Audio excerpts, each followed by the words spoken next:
Okay, hello everybody. Now I look there. Thank you for your presentation.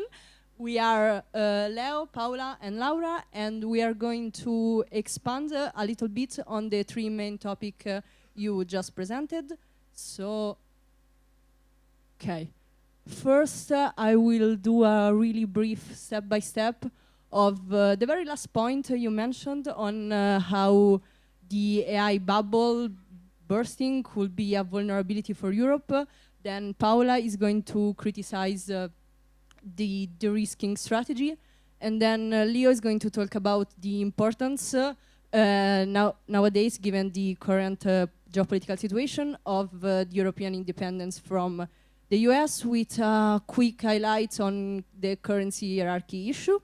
So, okay.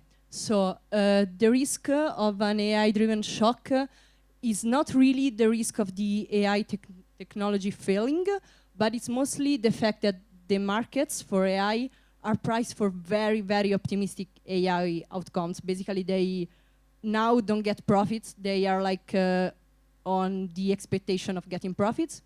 And in case of even a slight disappointment, they will be forced to reprice very quickly. And building on the point expressed on the report, that the US AI boom is increasingly founded through shadow banking, especially hedge funds. Borrowing has reached record heights. And why do we care about hedge funds? Because they use leverage to increase the return, so borrowing. And one common source of short-term funding is repo market. And for those who don't know what repo markets are, basically they pledge safe securities as collateral and get short-term cash. Okay, so two elements can amplify even simple price drop in AI, which are concentration and leverage plus margin calls. So concentration is the fact that, according to a 2024 report of the European Central Bank, the Magnificent Seven, which are basically the evil of the world because they are these mega tech companies like Amazon, Apple, Meta, Tesla, okay?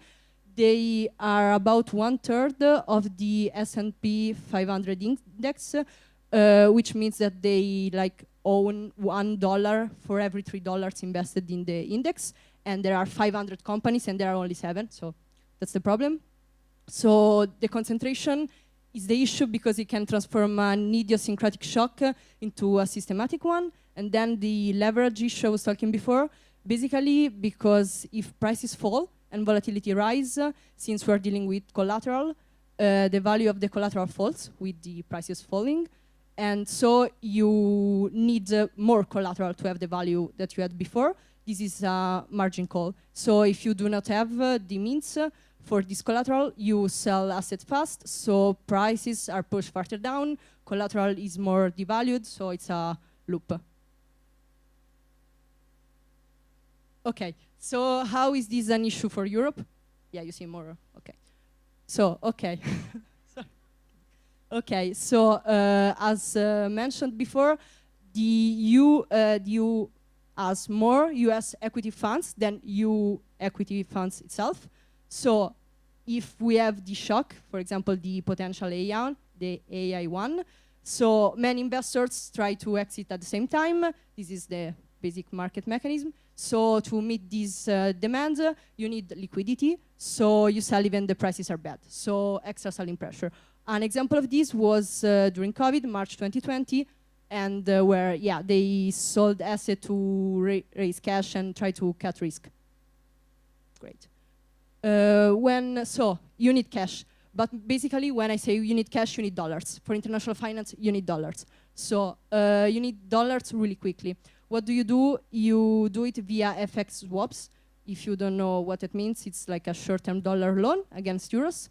So in a crisis, borrowing dollars directly, it's difficult because there's not much liquidity. And so technically in calm times, borrowing dollars or using FX swap is as the same price, we can say. Otherwise, we have arbitrage, so the market wouldn't work. But in a stress, getting dollar through swap kind of becomes expensive in the sense that everybody demands dollars. And the supply of dollars, of course, does not meet this demand. So because the providers face their own liquidity issues. So this demand supply squeeze makes the premium paid for dollars in swap rises. That's why it's more expensive. So you have a dollar squeeze, you have the ECB cannot produce dollars. So the ECB is in the hands of the Federal Reserve.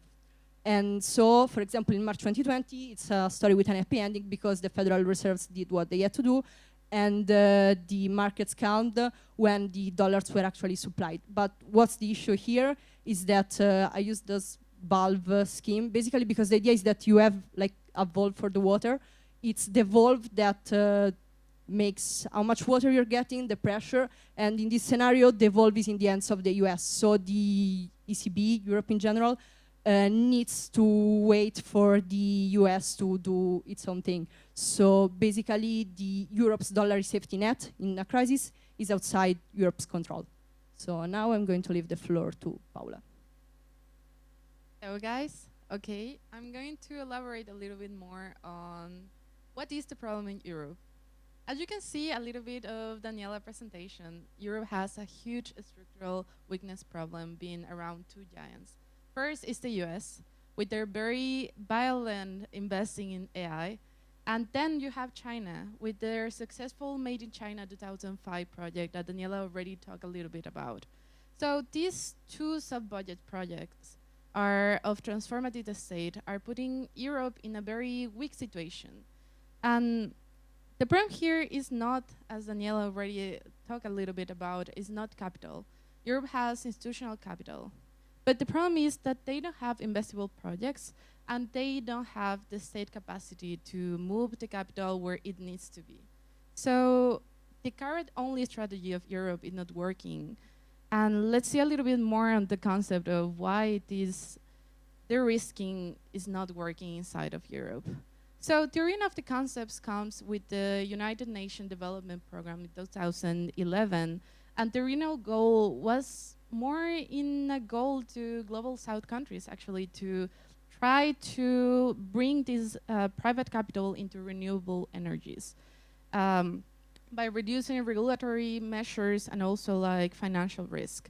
So if you can see here, the logic was more a statecraft logic to move like public funds and reshape the production and reshape it, not more the production process, but was more like a practical matter to bring financial where it needs to be. But then you can see an institutionalization with the World Bank in 2017, where it started to maximizing the finance towards the finance for development. And they use public resources to mobilize the private capital to support the sustainable development goals. As you can see here, there is a change on the mindset. Like the first mindset was more like a practical matter, like how in global South countries they needed more investment in this, but it was not an industrial policy. And then with the World Bank proposal, it was more not for global South countries, it was now for developed nations, and it was towards industrial policy. So we can see this conceptual shift, but the real thing, as Daniela criticized in other of her works, is that the logic behind of it didn't change. Actually, you can see that this was used more like a political tool to make like big like groups of politicians to agree on going toward the green investment, but actually not having to risk changing their financial structure. So here, like what we can also think before going more into deep in this critique is which is the definition of her, like about the risking. The risking is a form of statecraft which seeks to create a safety net for investors by protecting profits from risks such as demand shocks, mitigating liquidity risks, and guarding system liabilities during crisis. There are many types of it, like monetary de-risking, regulatory de-risking, and fiscal de-risking.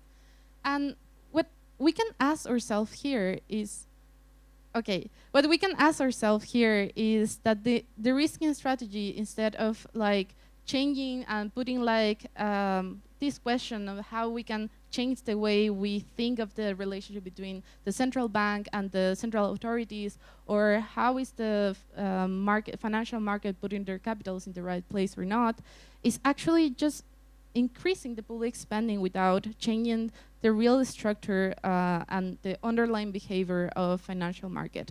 So it's basically a greenwashing without actually delivering things. So how do Europe can construct the sticks in their political? Like, a little bit of this was already talked in Daniela, so I will not go into detail. I will just ask, like, finally, like, how should we think of European sovereignty and a proper de-risking tactic when capital allocation is increasingly mediated by US-based asset managers? And if the credit policy offers a realistic counterweight to this form of structural dependence, or how can Europe start building a real industrial policy that guarantees this independence? So I will leave the floor. So thank you. Yes, hi from me as well. I'm gonna go a little bit quickly about the last two parts, about importance of EU independence of US and about kind of global lens on the currency hierarchy. First of all, to quickly recap the third part, so the part about global euro ambition. Yeah, the euro as a potential competitor as the US, as the international reserve currency, and the wide usage of integration of euro-dollar stablecoins, for example, by the Circle Deutsche Börse agreement right now cements the USD dollar dominance, and fighting, and yeah, as you have already pointed out, there's a few ways of fighting this dollar dependency. For example, through reducing regulatory arbitrage, expanding local market maker and lender of last resort frameworks. Yes, and also challenging the dollar hegemony is central to reducing the independence of the, reducing the dependence of the European Union on the US, since Trump, or like among many reasons, one reason is since Trump could instrumentalize the swap lines as a geopolitical tool.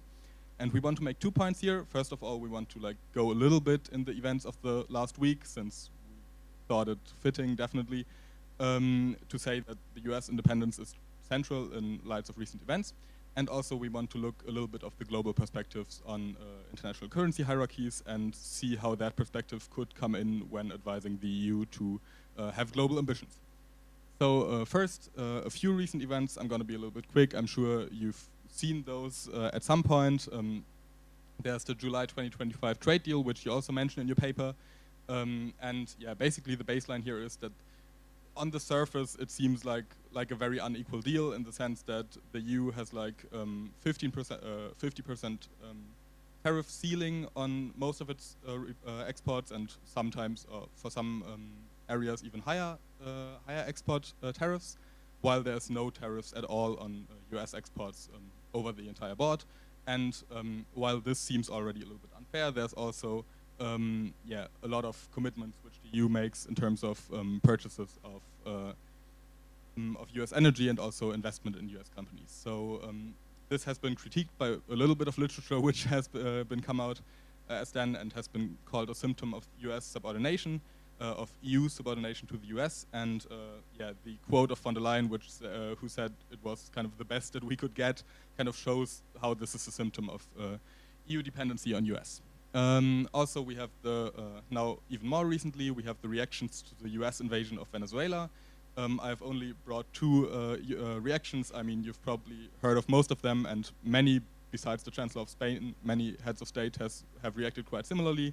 And I think what is striking to me is that, yeah, there is basically no intention of calling out the illegal kidnapping without an international arrest warrant or even approval of your own Congress, of a head of another state, as a breaking of international law, which, for example, this guy here, Friedrich Merz, our German chancellor, yeah, didn't do because he said the legal classification of the US intervention is complex.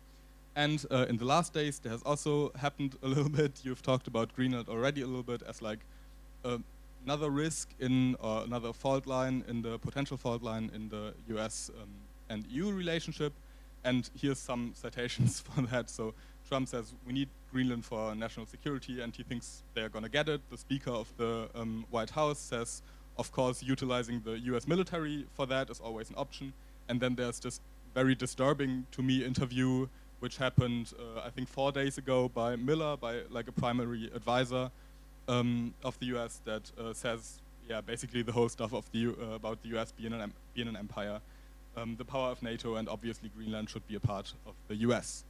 So very concerning here. I think we see that there are a lot of symptoms of EU subordination and definitely therefore also EU dependency. Also what you mentioned is that we see very little political will of the EU to kind of make themselves more independent. But we see the big necessity of changing the currency hierarchy at least a little bit and attacking the dollar privilege. But also now, when looking at that, quickly like a global perspective on that. So I'm not gonna explain currency hierarchies again. I've done that to many of you at some point. But one point here is, yeah, that the US have a lot of privilege through this. But my main point here, I mean, there's like a little bit about like China challenging that in the bottom. The Lee and Lim paper is also very interesting. But my main point here is that the currency hierarchy setup doesn't only bring privileges to the US, but also bring problems to a lot of countries of the world, which is the countries at the bottom of the currency hierarchy, which is, for example, through the global export-led paradigm, through global wealth extraction from core to periphery, through governance inequity, and also like declining correspondent bank access, so declining access to international payments for the countries which are dependent on correspondence bank systems. And of course, financial instability, since all countries depend on US policy. So to end it here, taking some of the US privilege to the EU will not change the entire global situation of the currency hierarchy. And of course, changing this hierarchy can realistically only happen by a powerful country or alliance of powerful countries. But in the case of China, the shift towards a strategy of challenging the dollar hegemony has moved them away from, like, for example, a Keynes plan setup, which would have been more leveling or more towards like an equal leveling for whatever reasons. So, which yeah, we derive from seeing that the plans or Keynes plans which China proposed has not been offered or has not been proposed like in the last 10 or 15 years even. And yeah, the questions which I'm asking here is, what could Europe do economically and politically to attack the currency hierarchy in itself and not try to put itself and not just try to put itself on top, and how to integrate that, capturing some of the US currency hierarchy privilege in a global, or yeah, how to integrate that in a global struggle for a level playing field of currencies. So then we have a few references, and yeah, we can recap our questions for you, but they are also here. Thank you very much. So Daniela, I will give you the floor maybe for short answers to these 3 big questions, so that we can keep some time for the questions from there. Right. Can you hear me? Yes. Okay, let me start by thanking the discussants. There was an excellent both summary and engagement. And very good questions. They require long answers, but David won't give me a lot of time. So very quickly, can Europe rely on Fed swap lines in future crises? I think you put it very nicely that the dollar safety net for Europe is completely outside the hands of both the ECB and European politicians. I see, at least from the discussants that you're following very closely all the news, you will have seen that Donald Trump is picking a new Fed chair. I can only say this. For those of us who follow the sovereign debt crisis in the Eurozone from 2010 to 2012, we remember that Obama was in a room with Angela Merkel and Nicolas Sarkozy, and we heard these reports, we read it in the Financial Times, that Obama made Angela Merkel cry. This was a meeting that had actual tears because Obama forced Angela Merkel to basically accept that the European Central Bank had to intervene in government bond markets to rescue the financial system, even if it looked like it was abandoning central bank independence. So the Americans have played sometimes a good role in our macro-financial politics when we couldn't alone solve, the political intricacies and knots that we have tied ourselves in. This time around, with a Fed-appointed chair and with Stephen Miller, who doesn't, I would say the entire Trump administration views Europe as a bunch of, weak, I don't know, woke politicians. I don't even know how to describe them. But the mindset definitely is, if you want our help, you'll have to pay for it. And US dollar swap lines are literally, you could say, look, the US dollar swap lines are there because we have accepted, as one of your colleagues said, we have accepted a currency hierarchy with the US dollar at the top. We have allowed our financial institutions, including our open-ended equity funds, we have allowed them to invest in US stock markets. We have allowed financial liberalization and financial globalization dominated by Americans, by American asset managers, by American capital. In return, you have to play global lender of last resort as the Federal Reserve, simply because this is your responsibility, since it's your money. These arguments won't hold anymore. So I am very clear it will be very political. I am very clear that we may see very significant conditions, but as a Romanian, I have to say that I have some thoughts about the times when the European Central Bank refused to give a swap line to the Hungarian and the Romanian Central Bank in the 2008-2009 crisis. So there are precedents. It's not like swap lines have not been used before as tools of statecraft. To me, the serious question is not, will the Americans help us? This is important, but the more difficult question is, what do we do in order to wean ourselves away from the structural dependency in which we are? And this brings me to the second, or maybe the third question first, just to connect to this. Leo, you are very correct that, this is a paper that is written with my European Union scholar hat on, which basically ignores, or at least puts to the side, the bigger questions of how this currency hierarchy and global financial system we live in is creating forms of financial and technological dependency that have created also, extraction from the global south to the global north. So if we are serious about the reforming the international financial architecture, it will mean that we don't just replace the dollar with the euro and then the ECB, is in charge of the political decisions of who gets dollars or who gets euros or who doesn't.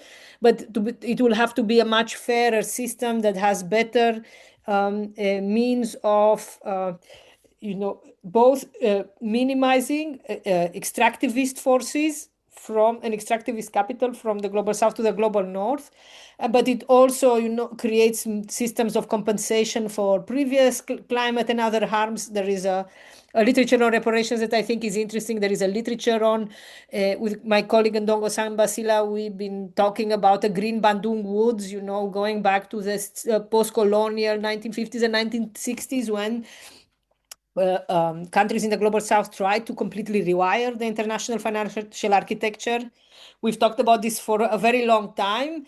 I don't talk about it so much anymore, not because I don't think it's important. I think it's critical. I just think it's frankly the political possibility, pragmatically speaking, the political horizon for any massive change or for any massive improvement of the global system we live in is far away. So maybe I sound pessimistic, and I hope you will cheer me up.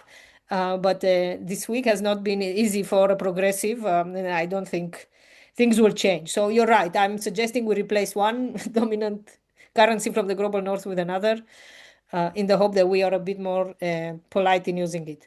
Now, how should we think on European sovereignty and a proper de-risking tactic when capital allocation is increasingly mediated by US asset managers?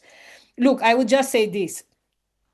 You're right. We live in a world that is increasingly controlled one way or another by both political and financial forces that are coming from the US. We've described this before. I've worked on what I call the Wall Street consensus. It was a form of freedom for financial capital that gave a lot of benefits to American financial capital in particular.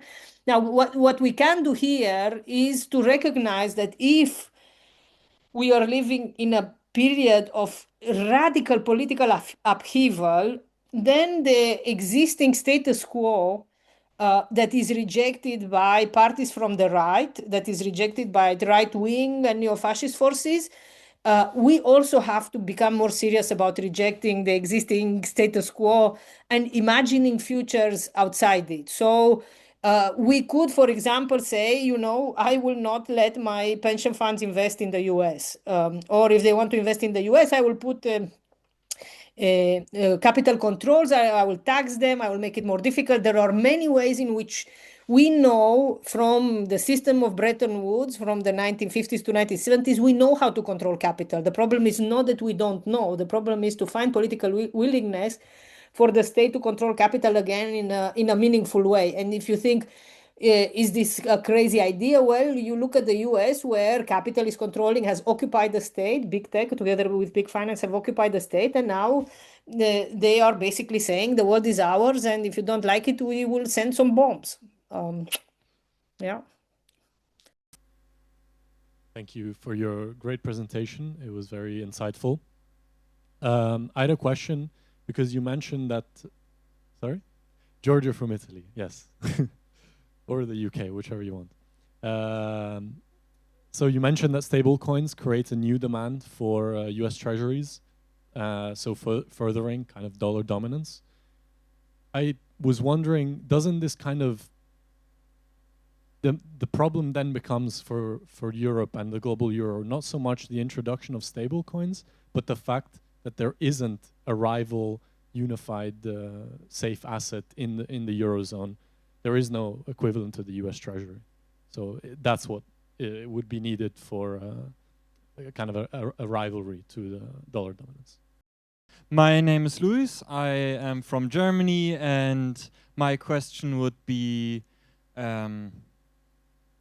on like the current problem with Greenland, and at the same time the EU found out that we can also use forms of financial exclusion by excluding countries from SWIFT as a mean of peaceful like conflict resolution when it comes to the Ukraine war, and also Iran was also sanctioned partially. To what extent can we do this in the Greenland case, or is like every answer then just swap lines being cut? And what can Europe do to ensure that we don't like suffer too much from getting smaller swap lines? And my second question would be maybe somewhat off topic, but about your paper with Brown together on macro-financial regimes. And there has also been a widely received paper on structural limitations of the decarbonization state that goes in a similar direction by Ulrich Brandt and others. And if you see, where do you see like a possibility to merge these two frameworks that have been like well received?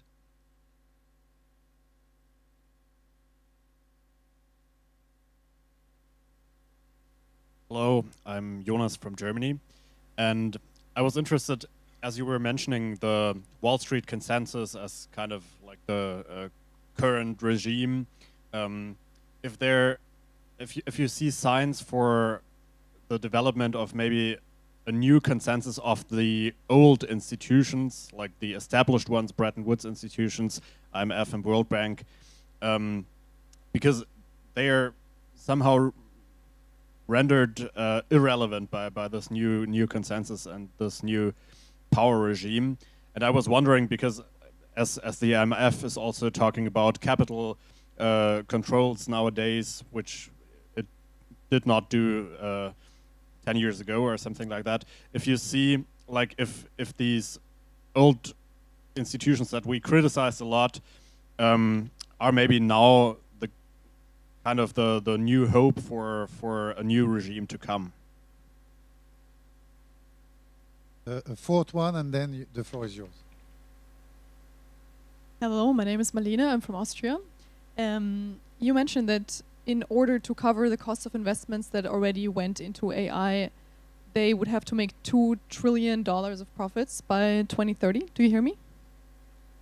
Yeah, and my question is a big question, but also a simple question, because I'm not sure at this point. What is the scarier question? Is the scary question, what if AI is a bubble, or what if it's not a bubble? Yes, okay. Thank you. These are very good questions. I'm tempted to start with the existential one, but maybe I'll leave it to the end. So the first one was, is the issue with stable coins that are generating demand for US treasuries, which we don't have in the Eurozone to the same extent. So there is a kind of structural asymmetry. And isn't the bigger question, should we have a European safe asset? So I would say two things here. The European safe asset discussion has been, you're right, it has been come back into the center of political debate every time we get into some kind of financial stress regime or financial tensions.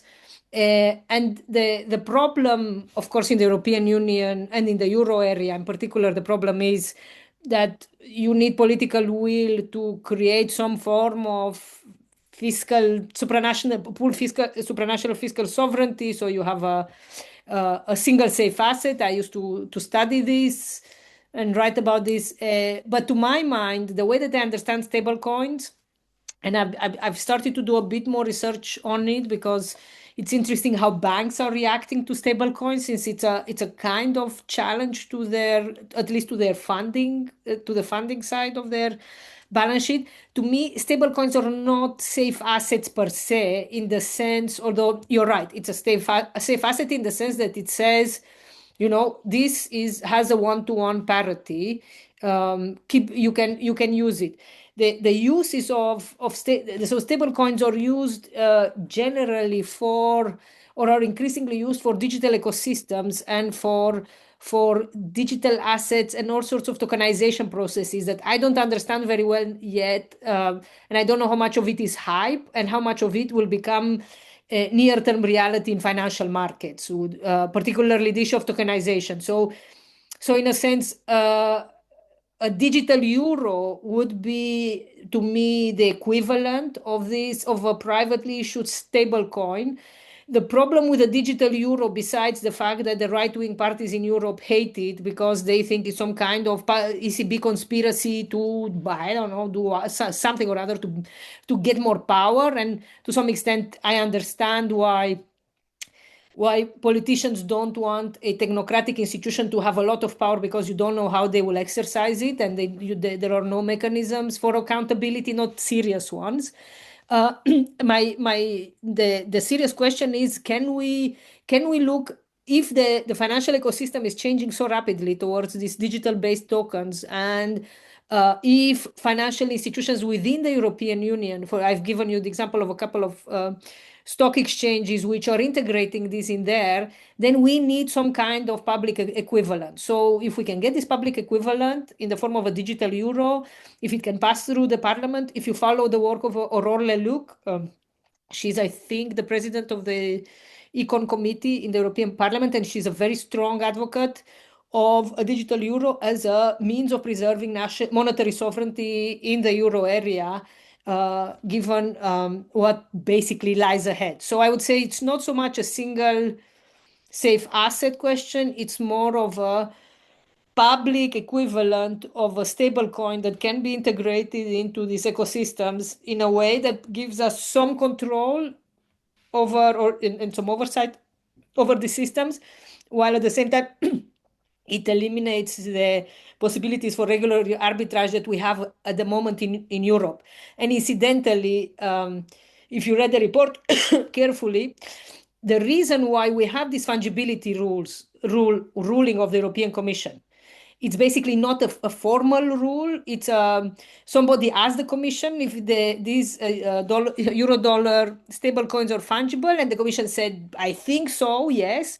And one of the theories behind it is that the Commission was negotiating the trade agreement with the United States at the time, and a Trump family associated issuer of stablecoins was trying to get a MiCAR approval for a euro dollar stablecoin for the euro area. So the Commission said, okay, we will let Donald Trump have fungibility, because this way he can grow his stablecoin empire. We get better trade conditions in our trade agreement. I mean, it sounds like conspiracy theory, but now everything that sounds like conspiracy theory turns out to be true. Then Greenland. So when the debates around what Europe should do in the Ukraine-Russia war in terms of either confiscating or penalizing or sanctioning Russian assets at the time, they looked like sensible debates in the sense because we thought, okay, this is an unfair, it's an invasion, it's a war that we didn't start. The European Union doesn't particularly have lots of fiscal resources and public resources lying around that it can direct in there. But we then realized that we kind of opened a can of worms, because all of a sudden you can weaponize infrastructures of payment systems in a way that you couldn't during the heyday of the international liberal order. And unfortunately, against the United States, we don't have anything to weaponize seriously. This is the reality. The European Central Bank was working on creating a payments infrastructure that would replace SWIFT. I don't know how far it's advanced. But can we punish the Americans in some way? I don't. I mean, the Austrians said that they will invade the American bases that the U.S. military has in Europe. It sounds a bit ridiculous. I don't know that we have any payment infrastructures that we can weaponize against the U.S. The reality is we don't have many tools at our disposal through which we could say, okay, you know what, if you do this to us, we will do this to you, besides looking a little bit outraged.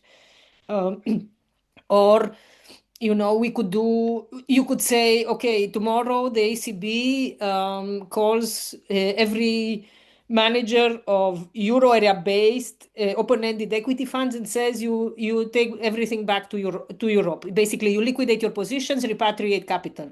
If 2 trillion leave US stock markets tomorrow, that would be, I suppose, one way of leveraging our financial footprint in the American financial system. The problem then is what happens to our dollar exposure. So there are no easy ways around it. I'm not sure. I haven't thought very carefully. Thank you. That's a very good question around the overlaps or the synergies between my work with Ben on macrofinancial regimes and this decarbonization state in the work of Brand and several others. I will have to think a little bit more. What we suggest in that paper is basically that you have to abandon liberal democracy if you want to do deep decarbonization. As in, you have to abandon liberal democracy in the institutional infrastructure. You have to put the state a much bigger, we call it a big green state. You have to put a much bigger state at the center of economic life, simply because of the scale of economic transformation and financial repression that is necessary. And this is what I mean when I say, well, the end of liberal democracy is we need a lot more financial repression than we have at the moment, and having financial repression is complicated given the structural power of the financial system, and now that is increasingly intertwined with the structural power of big tech. And this takes me to the last question to the two last questions. One, is there a new consensus happening? Or what is replacing the Wall Street consensus? Are the World Bank and the IMF going to possibly become pillars of some kind of new power regime that may work better than the Washington consensus and the Wall Street consensus? I would say no. I'm very skeptical that this is possible for two reasons. One, you've seen that Donald Trump withdrew the US from I don't know how many hundreds of international treaties. He hasn't withdrawn the US from either the IMF or the World Bank. They are still, to me, instruments of American economic hegemony, exercised in different ways, but he hasn't abandoned those. So in that sense, the American influence in the IMF and the World Bank has not disappeared. If you trace what the World Bank has done for the past year, since the Trump administration came in, it's basically still the Wall Street consensus, as in they set up guarantee platforms, they are finding new ways of de-risking, they are basically, trying to scale up and solve the problems of investability that have been diagnosed for the past 10 years. What it would take for them to be different, the Keynes's dream of some kind of better Bretton Woods system, I think it would take probably a very gigantic crisis in the American economy. That's about it. Now, and this takes me to the last question.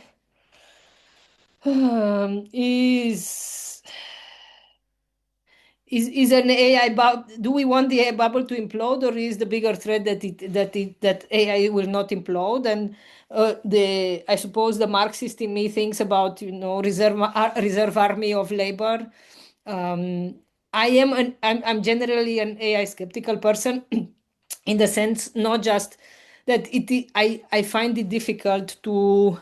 First, I find it difficult to see how. So I didn't say profit. This is just revenue, right? They don't even have to make profits for now. It would be nice if they didn't make gigantic losses, operating with some budget constraints. I still cannot see how this demand will be scaled up. I use AI every now and then. It's very unreliable. I cannot see how it would become a lot more reliable. I'm guessing if you pay, I refuse to pay for it. I'm guessing if you pay, maybe it functions better, and that's how corporations would like to use it. The bigger question, you're right, and I'm curious what you would answer to this question.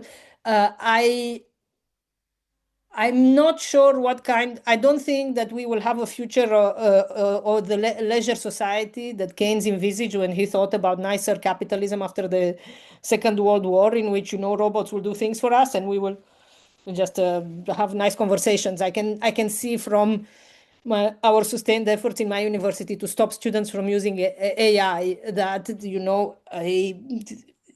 bigger or more systematic scaling up of AI use is not necessarily going to generate a better society if it makes everybody, including us, a bit less willing to read, less willing to think critically, etc., etc. So, my answer to your question is I understand why the European Union. So this is not just because I'm not a Luddite, I'm not anti-technological, but the European Union has a very clear risk-first AI policy, which says we don't, well, in theory, because now we're abandoning it under US pressure, but that risks-first AI policy said we don't accelerate the adoption of AI without considering the possible risks involved in it. And I think that's a good way of going about it in the sort of pragmatic world we live in, where we're not going to simply get rid of AI. And if we think about those risks in big terms, and those include climate risks and the crazy energy demands and the crazy water demands that AI requires, then it becomes easier to govern AI better and maybe sort of use it for, I mean, I'm hesitating to say these words because I'm not sure it's possible, but think about ways in which we could use it for the public good instead of for the enrichment of a handful of billionaires. Thank you. Okay. Hello, my name is Martina. I'm from Argentina, and I am really curious about like Marlena's last question about the AI bubble, because I agree that I don't see how generative AI in particular can kind of create actual value in the economy. That's really hard, and that's it doesn't increase productivity, it doesn't push growth, but it is a real tool for profits concentration. Not actually creating new value, but it's really good at accumulating value. And in that sense, it can actually create profit. So it doesn't seem like a traditional bubble. It doesn't seem like it's gonna, because it's gonna actually give profit to people that are investing in it. Yes. Hi, thanks a lot for your presentation. I'm Nicolau from Spain. And as you introduced to conspiracy theories, I would like to talk about one on regarding Venezuela invasion. And one of the theories is that it might happen because Trump was a bit skeptical of Venezuela shifting towards selling oil in renminbis instead of dollars. And this might happen like in a global scale and might exclude like the trade in oil of US dollars. I mean, do you think, and of course it's been like this debate, as Martina said, a lot of people say like AI might be a bubble. Do you think like the US is like actually scared of losing its international presence with the dollar, and especially right now? And yeah, thanks a lot. Okay, floor is yours for the last two questions. You had the question? Okay. Maybe a small one. Also, just to quickly say thank you for the paper, because I think it was super interesting for me and very dense, but also a very nice read. I have been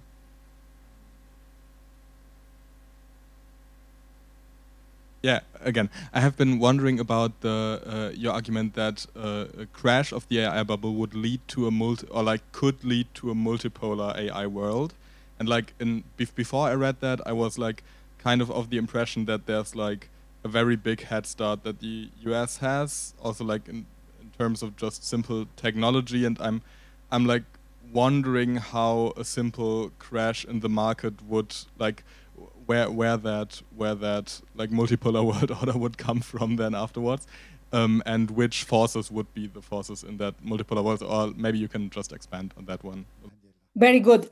Thank you. These are very good questions, and I will think about them. I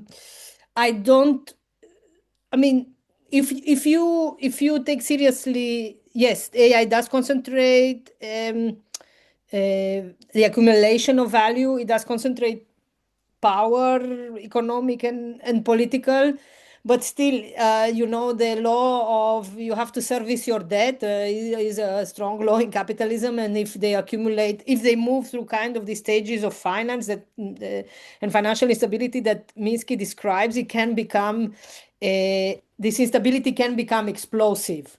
It can become explosive, as I argue in the paper, not just because there are several $100 billion of debt that are going to be building up further and further, but because the deregulation agenda in the US in the financial system, plus the leverage, the expansion of other kinds of financial institutions might make the system more fragile more broadly.